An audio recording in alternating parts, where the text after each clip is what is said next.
I'm going to tell you a little bit of a story. About 10 years ago, a publicly funded institution had a happy little business selling their data. And they had intermediaries there to help them reach an audience, and it was all funded by the fees that they were charging. This institution then decided it would make all its data free.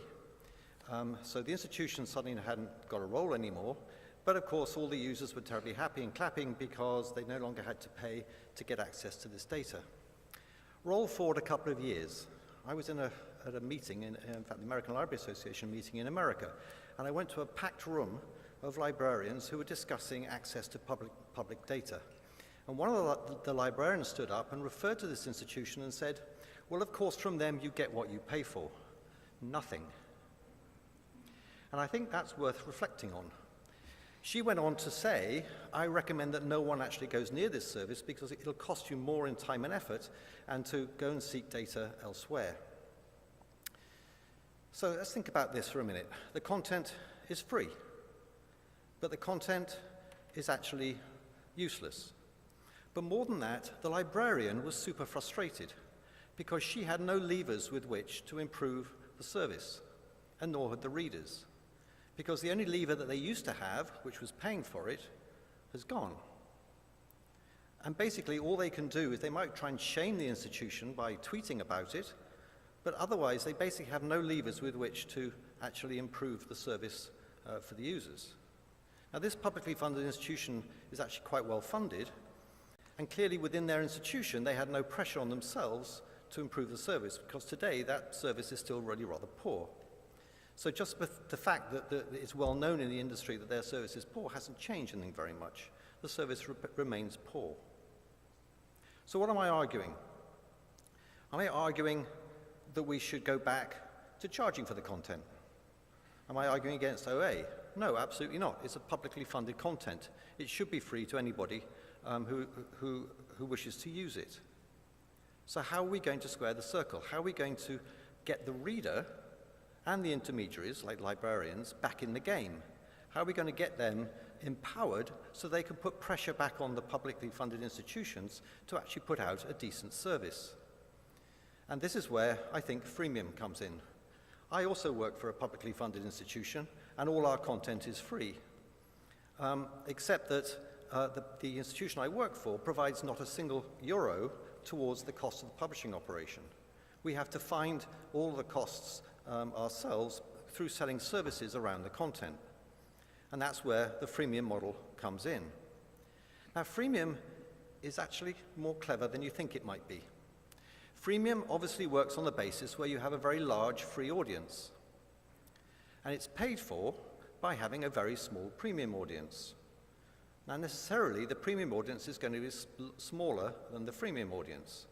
And in fact, there's a pretty good sort of correlation. Basically, a small proportion of your free audience will choose to upgrade for the services that's on the premium side. Now, because it's only a small proportion that will upgrade, therefore, it is in my interest to have as many free users as I can possibly find. I have every incentive to exceed the expectations of my free users as much as I have every incentive to exceed the expectations of my premium users. Therefore, both the free users and the premium users have got leverage over me in terms of the quality of the service that I put out. Because if I fail on either side, I lose the business. And I think that's worth reflecting on. Both the free user and the premium user now have got leverage over me and the service that I provide them. The money comes from the premium users, and that funds the free side. There's no subsidies here. Okay, so the premium users are paying for the cost of publishing and the service on both sides, and therefore the free side and the premium side are connected. But there's something else as well.